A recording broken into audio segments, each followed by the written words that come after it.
Welcome back. This is episode 83 of the Veterinary Business Video Show.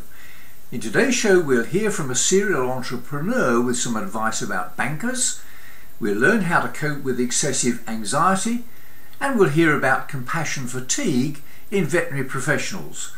We'll learn how to manage 3 types of problem employees, we'll hear some staff disciplinary tips from an employment expert, and I'll offer you my quick business tip for this episode. I'm John Sheridan, and this is the show that helps practice owners, managers and clinicians just like you to build your successful practice into a great business.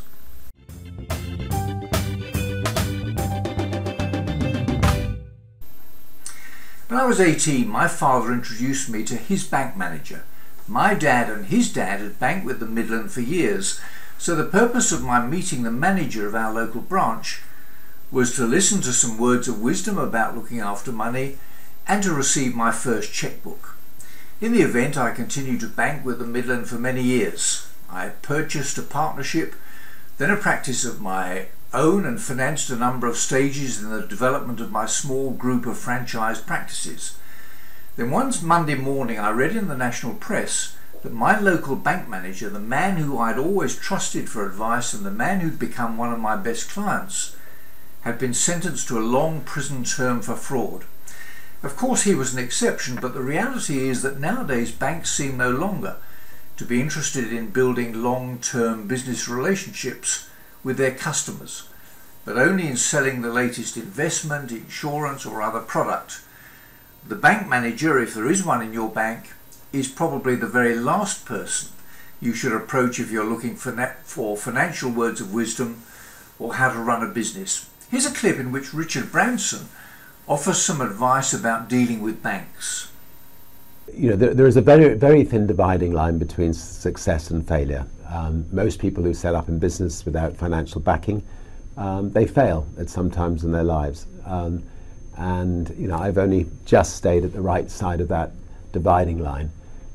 For instance, just after we had a record company, I was fed up flying on other people's airlines. I felt that the experience of flying on other people's airlines was an unpleasant one, and I decided to set up an airline. Our bank went into complete panic attack, and when I came back from doing the inaugural flight of Virgin Atlantic's very, very first flight from London to New York, I came back to find the bank manager sitting on my doorstep and informing me that they were going to close Virgin down on the Monday, and this was the Friday, and that I had 2 days to effectively pay them off the monies that they'd loaned us.